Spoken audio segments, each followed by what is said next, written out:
Economic decision-making requires comparing costs and benefits. Unlike the explicit costs an accountant would record on a balance sheet, opportunity costs are implicit. There's no line on an accountant's balance sheet for these costs, but they are equally important in making the right economic choice. Economists define opportunity costs as the foregone value of the next best alternative. Essentially, an opportunity cost is whatever you give up to do something else.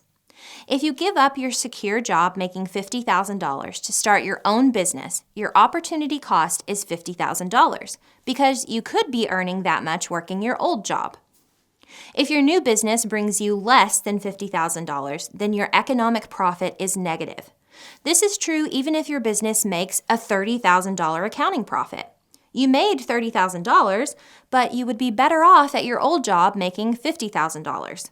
However, if you make more than $50,000 at your new job, your economic profit is positive and you made the right decision. One example of the idea of opportunity cost is that running a coffee shop earning $30,000 a year might be economically profitable for someone with an opportunity cost lower than $30,000, but won't be economically profitable for someone whose opportunity cost is higher than $30,000, whether that's an accountant or an NBA player. Both individuals have a higher opportunity cost of running a coffee shop.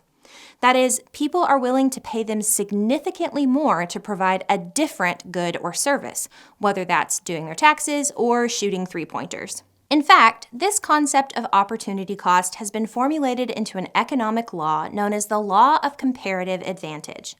This law states that the total output of a group of individuals will be greatest when the output of each good is produced by the person or group of people with the lowest opportunity cost for that good.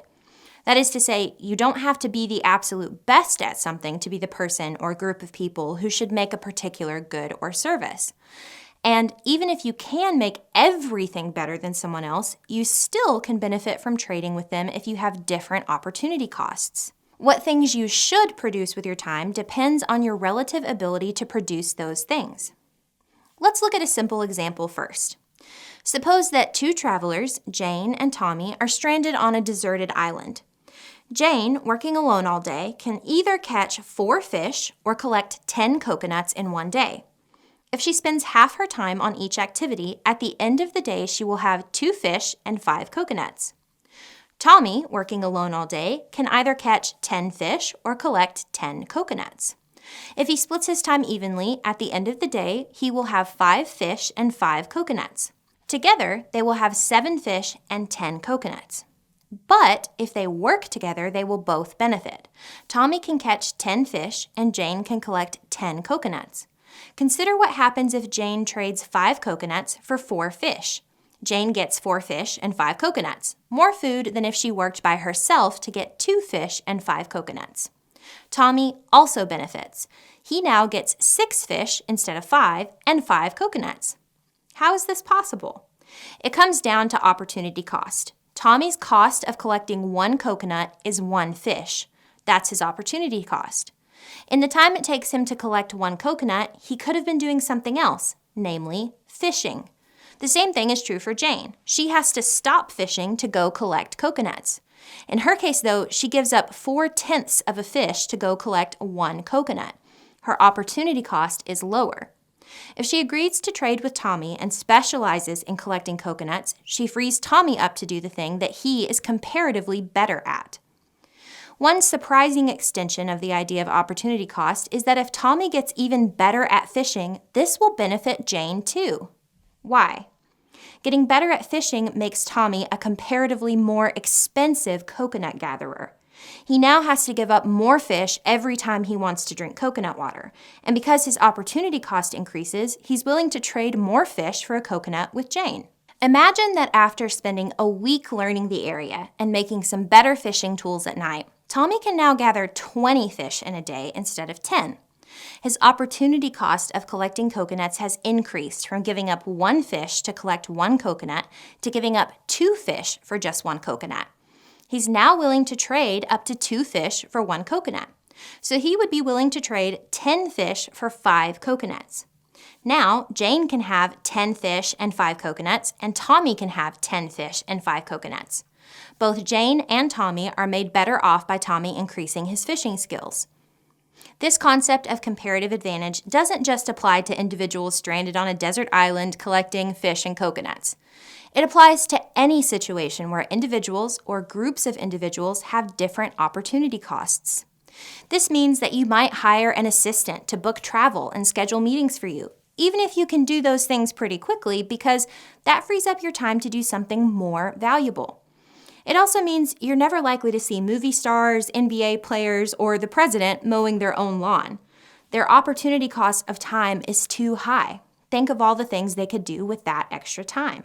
Not only does comparative advantage explain why you should trade with your neighbor, it explains much of international trade. In fact, David Ricardo, the English economist credited with first articulating the idea of comparative advantage, used the idea to explain why England and Portugal should trade. In Ricardo's example, Portugal was able to use fewer labor hours to produce both wine and cloth. Why would they bother to trade with England? Well, since England was, and still is, poorly suited to producing wine, England's opportunity cost of producing cloth was much lower than Portugal's. Portugal's opportunity cost of producing cloth was higher, since workers who weren't producing cloth could be working to produce wine. If England and Portugal agreed to trade, both countries would be better off.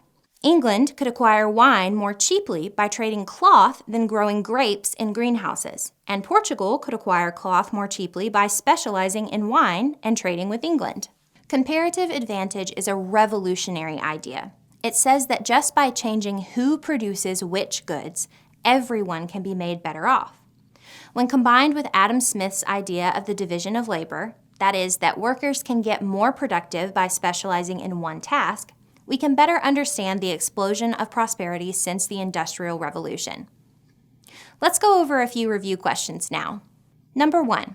The law of comparative advantage says that total productivity is highest when A. Individuals who are the best in their fields produce those goods. B. Individuals with the highest opportunity cost produce goods and services.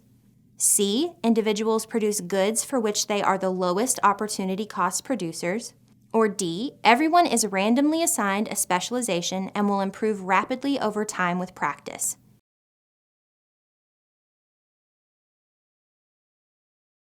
The correct answer is C. The law of comparative advantage is based on individuals specializing where they have the lowest opportunity cost. Even if someone is better at producing both goods, trade can still be mutually beneficial if the individuals have different opportunity costs. Number 2. Dave wants to renovate his apartment. He is trying to decide whether he should install new bathroom tile himself or hire someone to do it for him. Dave estimates that it will take him 10 hours to install the tile. He has found a contractor who is willing to install the tile for $100 an hour and who estimates the work would take him 6 hours. If Dave's alternative to installing the tile is to work 10 hours of overtime, at what rate would he need to get paid to make it worth hiring the contractor? A. $10 an hour. B. $20 an hour. C. $47 an hour. D. $61 an hour. Or E. Dave should just install the tile himself.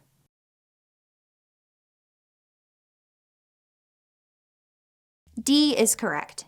Dave's opportunity cost of installing the tile is the money he could make taking on more overtime hours. If he needs to pay the contractor $100 times 6, which is $600, then he needs to make more than $600 and 10 hours of overtime.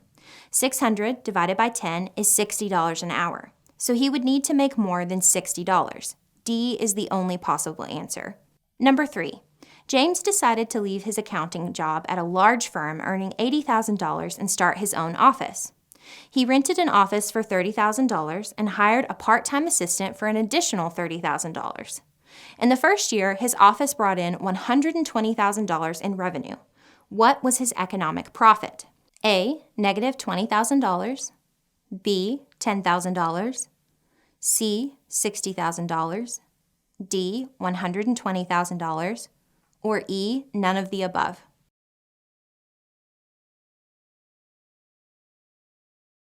The correct answer is A.